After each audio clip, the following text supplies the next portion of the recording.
माझी थोरली जाऊ एकटीच वरच्या खोलीत राहायची. रात्रीच्या वेळी तिच्या खोलीतून कसला तरी आवाज यायचा. दिवसभर माझी जाऊ अगदी साधी राहत होती. पण रात्र झाली की ती नव्या नवरीसारखी नटून थटून तिच्या खोलीचा दरवाजा बंद करायची. मला माझ्या जाऊबाईवर संशय आला. एकदा मी रात्रीच्या हळूच तिच्या खोलीत गेले आणि लपून बसले. पण त्यानंतर मी जे काही बघितलं त्यावर माझ्या डोळ्यांचा विश्वासच बसत नव्हता. कारण माझी जाऊ आणि 14 वर्षांचा मुलगा. माझं नाव राधिका. माझ्या आईवडिलांची मी एकुलती एक लेक असल्यामुळे त्यांनी माझं लग्न छान धूमधडक्यात केलं. माझ्या सासरी सगळं काही खूप धार्मिक होतं. माझी जाऊ कायम पूजापाठ करत असायची. तिने त्यासाठी वरच्या मजल्यावर एका खोलीत छान छोटंसं देऊळ बनवलं होतं. त्या खोलीत कुणालाच जायची परवानगी नव्हती. मलासुद्धा तिने याबद्दल सांगितलं होतं. माझा नवरासुद्धा मला म्हणाला की मी माझ्या बहिणीची प्रत्येक गोष्ट ऐकतो. तुला तिने तिथे जायला मनाई केली आहे तर तू पण तिचं ऐक. मी शेखरला त्यामागचं कारण विचारलं तर तो म्हणाला, माझी बहिणी पूजापाठ करत असताना तिला त्यात कोणी विघ्न आणलेलं अजिबात आवडत नाही. म्हणून तिला वरच्या खोलीत कुणी आलेलं आवडत नाही. आजपर्यंत मी त्यांचा शब्द मोडला नाही. तर तुला काय अडचण आहे? यावर मी काही न बोलता शांत बसले. पण मला जाऊबाईंच्या या अशा वागण्यावर थोडी शंका वाटत होती. ती त्या खोलीत लहान मुलांना धार्मिक शिक्षण पण द्यायची. त्यामुळे दुसऱ्या कोण तिथे जायला बंदी होती. दिवसभर ती मुलांना शिकवत असायची. तिच्या शिकवण्याचा आवाज खोलीपर्यंत यायचा. माझा नवरा शेखर त्याच्या बहिणीचं सगळं ऐकायचा. कधीच त्यांच्यासमोर मोठ्या आवाजात बोलत नव्हता. लग्नाच्या पहिल्याच रात्री मला शेखर म्हणाला, राधिका, मी माझ्या बहिणीचा खूप आदर करतो. तिने खूप हाल अपेक्षा सहन केल्या आहेत. त्यामुळे मला तिचा आदर आहे.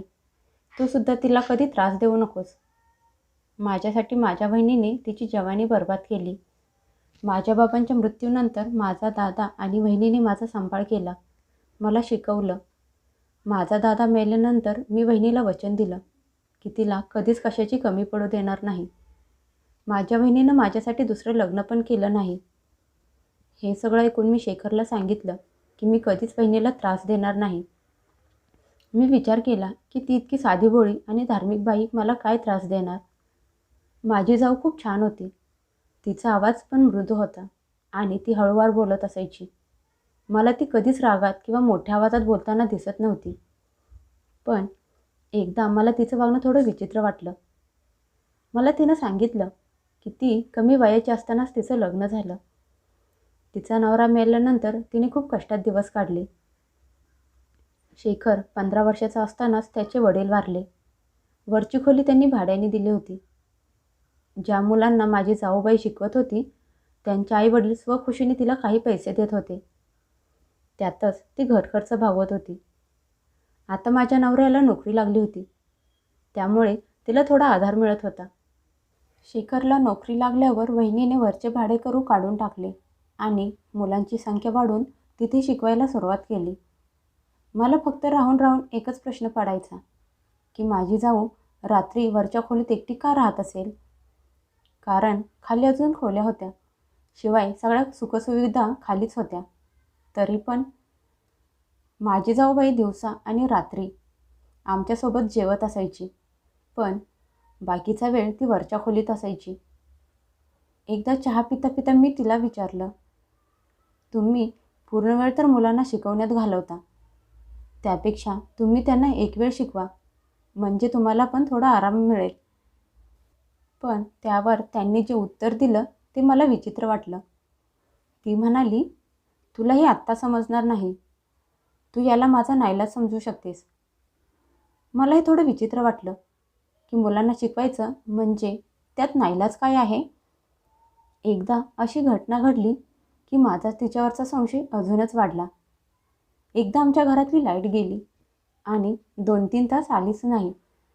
रात्री अंधार असल्यामुळे माझी झोपमोड झाली. मी उठून बाहेर अंगणात आले. बाहेर छान गार हवा होती. पण तेवढ्यात मला वरच्या खोलीतून कोणाचा तरी रडण्याचा असा आवाज ऐकू आला. मला आश्चर्य वाटलं कारण आमच्या घरात तर लहान मूल नव्हतं. मग मला वाटलं की लाईट नसल्यामुळे आजूबाजूला कोणाच्या तरी घरात लहान मूल रडत असेल. पण काही वेळाने पुन्हा तोच आवाज आला. तो आवाज लहान मुलाचा होता हे नक्की. मी ते बघण्यासाठी वरच्या खोलीत जायचं ठरवलं. मी हळूहळू वरती जाऊ लागले. तसा तो आवाज स्पष्ट होऊ लागला. वरती ज्या खोलीतून आवाज येत होता मी तिथे पोचले. मला आधीच शेखरने वरती जाण्यास मनाई केली होती. तरी पण मी वरती आले. मी त्या खोलीच्या बाहेर तर आले होते, पण आत जाण्यास मला भीती वाटत होती. पहिल्यांदा मला असं वाटलं की माझी जाऊ बहुतेक देवपूजा करत असेल आणि देवाकडे रडून रडून काहीतरी मागत असेल. पण पुढच्या क्षणी आवाज ऐकून माझी धडधड अजूनच वाढली. हे बघ, माझ्यापासून लांब राहा. माझ्याजवळ येऊ नकोस. मुलाचा आवाज ऐकून मी अजूनच थक्क झाले. तिथे जवळपास खिडकी पण नव्हती, नाहीतर मी त्यातून बघू शकले असते. पण एक लहान मुलगा आमच्या घरात आला कुठून, आणि तेही रात्री यावेळी? माझ्या मनात आलं की आत्ताच्या आत्ता दरवाजा उघडून जावेला काय ते विचारावं. तेवढ्यात अचानक दरवाजा उघडला आणि माझी जाऊबाई माझ्यासमोर उभी राहिली. ती घामाने भिजली होती. तिच्या कपड्यांची अवस्था पण खूप विचित्र झाली होती. मला बघताच ती एकदम घाबरली. तिने लगेच खोलीचा दरवाजा लावून घेतला. आज पहिल्यांदा ती मला रागात म्हणाली, हे काय करत आहेस? मी तुला सांगितलं होतं ना वरती यायचं नाहीस. तिची अवस्था खूप बिकट झाली होती. ती मला तिथे बघून खूप घाबरली होती, पण ती माझ्याकडे रागात बघत होती. त्यामुळे मी घाबरले. ती म्हणाली, जा खाली जा आणि खबरदार जर पुन्हा वर आलीस तर. मी लगेच खाली आले आणि माझ्या खोलीत गेले. माझ्या छातीत जोरजोरात धडधड चालू होती. माझी जाऊ याआधी माझ्याशी कधीच अशी रागात बोलली नव्हती. मला तर काहीच कळत नव्हतं. माझ्या जाऊबाईच्या खोलीत एक लहान मुलगा रडत होता आणि तो म्हणत होता की माझ्याजवळ येऊ नकोस. हे सगळं खूप विचित्र होतं. मला या सगळ्याची शंका येऊ लागली. माझी जाऊ कायम देवधर्म करत असायची. तिच्या डोक्यावर कायम पदर असायचा. पण आत्ता ती बाहेर आली तेव्हा मला ती खूप अस्तव्यस्त वाटली. तिच्या डोक्यावर पदर पण नव्हता. माझ्या लग्नाला 6 महिने झाले होते, पण आत्तापर्यंत मी तिला कधीच अशी बघितली नव्हती. आता तर मला तिची भीती वाटायला लागली होती. मला काहीतरी गडबड असल्याचा भास होत होता. आमच्या घरी येणारी सर्व मुलं ही आजूबाजूच्या घरातली होती आणि ती रोज आपापल्या घरी जात होती. माझ्या मनात आलं की माझी जाऊ त्या मुलासोबत काहीतरी चुकीचं तर करत नव्हती ना. या विचारात मी रात्रभर झोपलेच नाही. दुसऱ्या दिवशी मला लवकर जाग आली नाही. शेखरने रागात मला उठवलं. मी घाबरून उठले. बघितलं तर शेखर रागात होता. त्याने मला विचारलं, रात्री तू वरच्या खोलीत गेली होतीस का? मी म्हणाले, हो. ते लहान मुलाचा आवाज. मला पूर्ण बोलू न देता शेखर म्हणाला, तुला सांगितलं होतं ना वर जायचं नाही म्हणून, मग का गेलीस? मी त्याला म्हणाले, मला तिथे मुलाच्या रडण्याचा आवाज आला म्हणून मी गेले होते. त्यावर त्याने जे सांगितलं ते ऐकून मला धक्काच बसला. तो म्हणाला, माझी बहिणी रात्रीसुद्धा पूजापाठ करत असते. ते करताना ती असे काही मंत्र म्हणत असते की ते थांबवण्यासाठी प्रेतात्मा लहान मुलांचे रूप घेऊन असं करत असतात. कधी लहान मुलांच्या रडण्याचा आवाज काढतात, तर कधी अजून काही. शेखरचं बोलणं ऐकून मला अजूनच आश्चर्य वाटलं की माझी जाऊ हे सगळं पण करते. त्यांचं बोलणं ऐकून तर मला अजूनच जास्त भीती वाटायला लागली. आता मी ठरवलं की वरच्या खोलीतून कसलाही आवाज आला तरी मी तिथे जाणार नाही. मला अजून एक प्रश्न पडला होता की जर माझी जाऊ हे सगळं करत होती तर मग तिचे कपडे असे अस्तव्यस्त का होते? तसं पाहिलं तर माझी थोरली जाऊ माझ्यापेक्षा मोठी वाटत नव्हती. ती तर खूप तरुण वाटायची. तिनेच मला सांगितलं होतं की तिचं लग्न लहान वयात असतानाच झालं होतं. त्या हिशोबाने आत्ता ती 30-32 वर्षाची असायला पाहिजे होती. पण असं असून देखील ती माझ्यापेक्षा लहानच वाटत होती. हे सगळं विसरून मी माझ्या रोजच्या कामात व्यस्त झाले. 2 दिवस असेच गेले. एकदा मी माझे कपाट साफ करत होते, पण मला हे बघून धक्काच बसला की माझी सर्वात छान साडी कपाटातून गायब होती. आमच्या घरात कामवाली पण नव्हती. सगळी कामं मी करतच होते, पण हे कसं शक्य होतं? मला वाटलं माझ्या जाऊबाईंचं भूत खाली पण येतात की काय. आता मला अजूनच भीती वाटायला लागली. एकदा रात्री अचानक भांड्याच्या आवाजाने माझा डोळा उघडला. घड्याळात बघितलं तर रात्रीचे 3 वाजले होते. मला जेवणाचा वास यायला लागला. मला भीती वाटत होती. तरी पण मी भीत किचनमध्ये आले आणि बघितलं तर माझी जाऊ स्वयंपाक करत होती. ती घाईघाईत जेवण बनवत होती. मला प्रश्न पडला की इतक्या रात्री आणि इतक्या घाईत ती कुणासाठी जेवण बनवत असेल. मला दुसरा झटका तेव्हा लागला जेव्हा मी माझी साडी तिच्या अंगावर बघितली. ती छान नटून थटून माझी साडी नेसून रात्री जेवण बनवत होती. माझा नवरा तिची खूप इज्जत करायचा, तिला मान द्यायचा. त्याने जर आपल्या बहिणीला या रूपात बघितलं तर तो विश्वासच करणार नाही. दिवसा अगदी सती सावित्री बनवून असणारी माझी थोरली जाऊ आत्ता मात्र छान डिझायनर साडी नेसून होती. मला तर काहीच कळायला मार्ग नव्हता. शेवटी मी आल्यापावली माघारी माझ्या खोलीत आले. दुसऱ्या दिवशी दुपारी माझी जाऊ आमच्यासोबतच जेवत होती. आत्ता ती अगदी रोजच्यासारखी साधी भोळी होऊन बसली होती. काल रात्रीचा तिच्यावर कसलाही लवलेश नव्हता. मी तिला म्हणाले, माझी पिवळ्या रंगाची फॅन्सी साडी कुठे गेली काय माहीत. मला ती खूप आवडायची.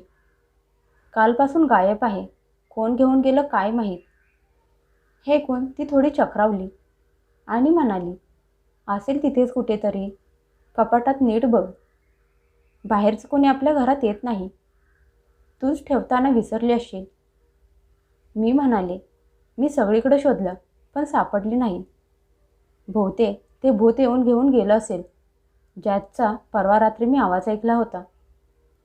माझं बोलणं ऐकून तर तिच्या चेहऱ्याचा रंगच उडाला. मी म्हणाले, तुम्ही स्वतःला खूप फिट ठेवलं आहेत. नाहीतर तुमच्या वयाच्या इतर बायका जाडजूड झालेल्या असतात. तुम्हाला माझे कपडे आरामात बसतील. हे ऐकून तर तिला जेवता जेवता ठसकाच लागला. मी पटकन तिला पाणी दिलं.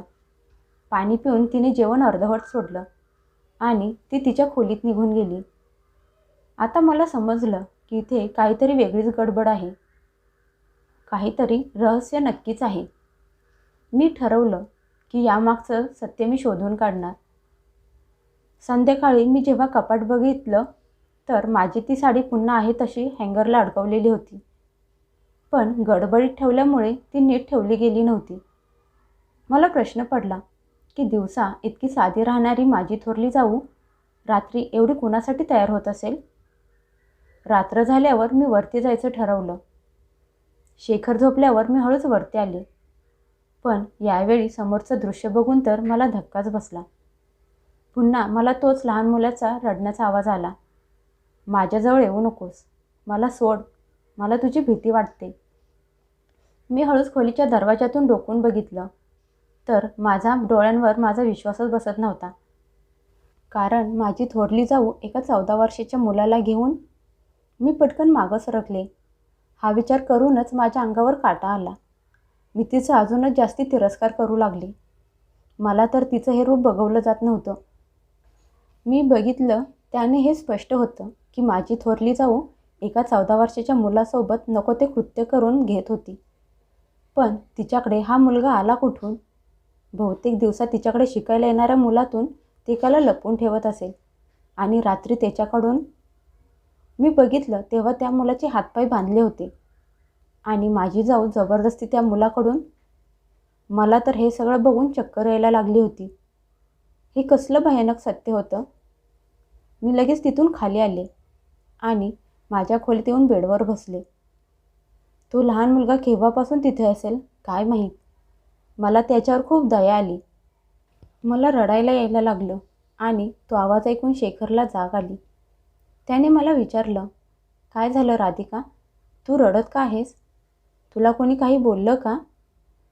तू एखादं वाईट स्वप्न बघितलंस का.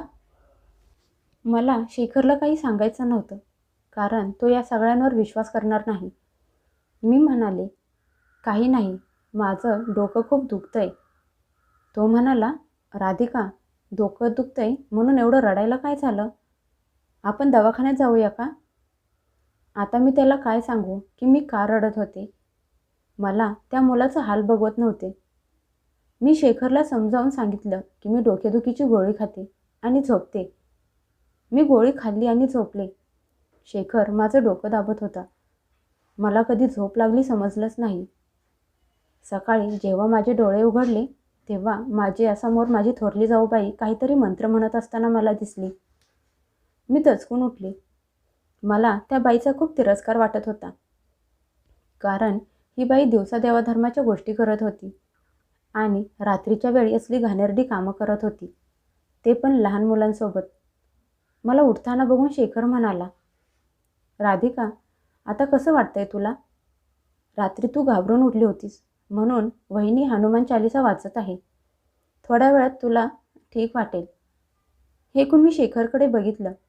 तो त्याच्या वहिनीला किती मानत होता आणि त्याची वहिनी, ती तर तिची शारीरिक भूक भागवण्याच्या नादात हे पण विसरली होती की तिचा दीर तिला किती मान देतो, इज्जत करतो. त्याला जेव्हा हे समजेल तेव्हा तो काय विचार करेल. मी म्हणाले, मी ठीक आहे. हनुमान चालीसाची आता काहीच गरज नाही.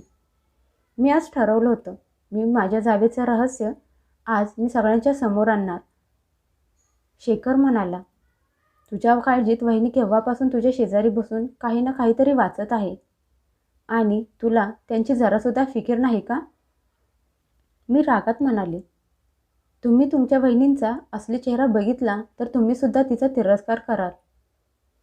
हे ऐकता जाऊबाईंचा चेहरा फिका पडला. शेखरसुद्धा रागात माझ्याकडे बघू लागला. तो म्हणाला, तू शुद्धीत नाहीस. तुला माहीत आहे का तू वहिनीबद्दल काय बोलत आहेस?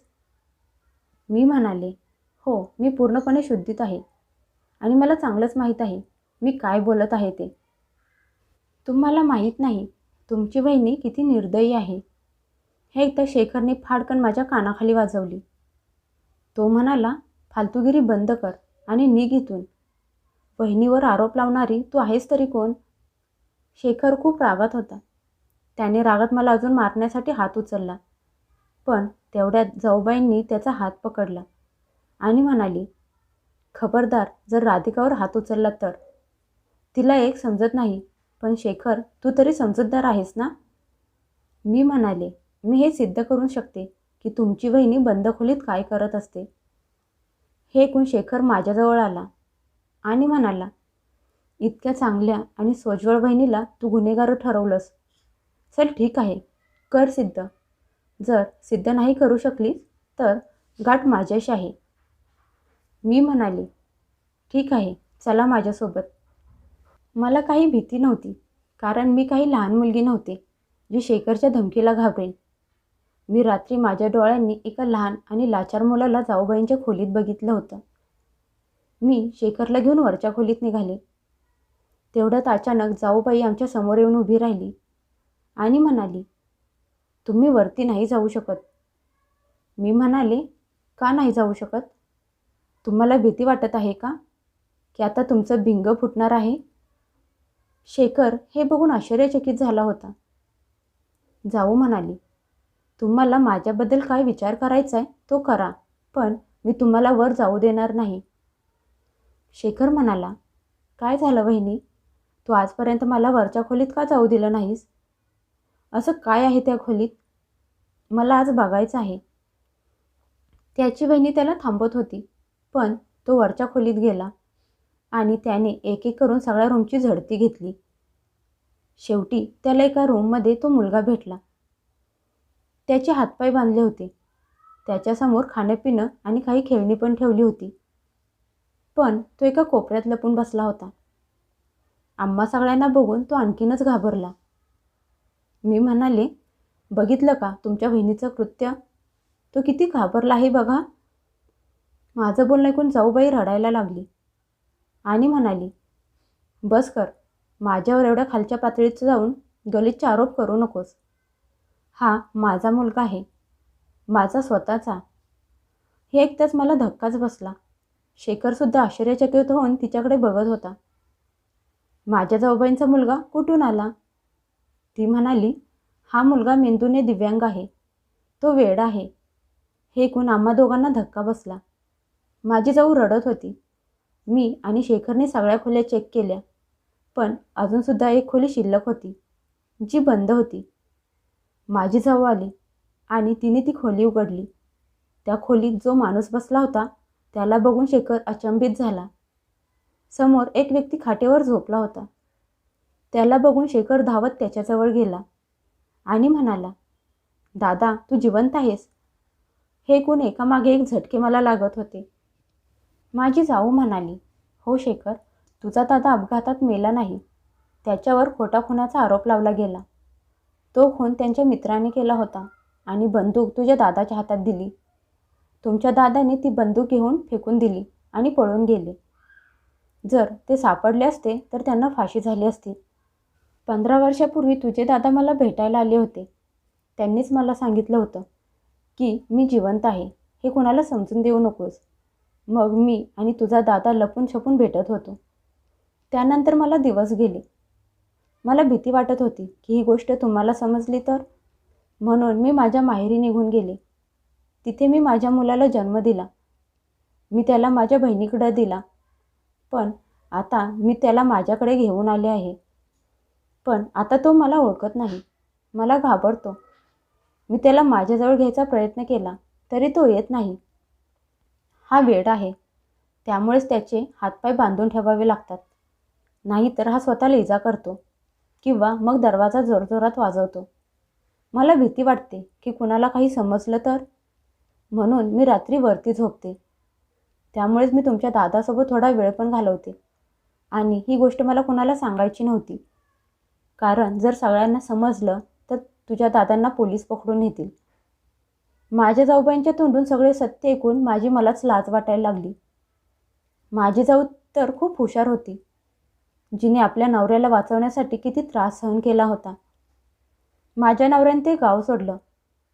आम्ही तिथून खूप लांब राहायला आलो. मी जाऊबाईंची माफी मागितली, कारण प्रत्येक गोष्ट जी आपण डोळ्याने बघतो ती सत्यच असते असं नाही. तिने सुद्धा मला माफ केलं.